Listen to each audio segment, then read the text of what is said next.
পার্বত্য চট্টগ্রামে সরকারিভাবে ইন্টারনেট বন্ধ করা হয়নি। অল্প যা সমস্যা হয়েছে তা ফুলিয়ে ফাঁপিয়ে প্রচার করা হচ্ছে বলে মন্তব্য করেছেন আইসিটি উপদেষ্টা নাহিদ ইসলাম। সকালে ফেনীর ছাগলনাইয়ার রাধানগরের দক্ষিণ আন্দারমানিক এলাকায় বন্যা দুর্গত এলাকা পরিদর্শনে গিয়ে উপদেষ্টা কথা বলেন। পাহাড়ে বহুমুখী ষড়যন্ত্র থেমে নেই উল্লেখ করে নাহিদ ইসলাম আরো বলেন, দেশ অশান্ত করার অপচেষ্টা চলছে। সরকার বিষয়টি সর্বোচ্চ গুরুত্ব দিয়ে দেখছে। ফেনীর বন্যা পরিস্থিতি নিয়ে উপদেষ্টা বলেন, ত্রাণ কার্যক্রম সন্তোষজনক পর্যায়ে আছে। পুনর্বাসন কার্যক্রমও চলমান। সবাই ঘর পাবে, কেউ গৃহহীন থাকবে না। পার্বত্য চট্টগ্রাম কোথাও সরকারিভাবে ইন্টারনেট বন্ধ করা হয়নি এবং বন্ধ করার প্রশ্নই আসে না।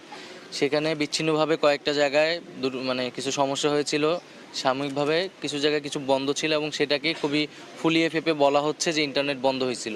এরকম কোনো নির্দেশনা হয় না এবং এরকম কোনো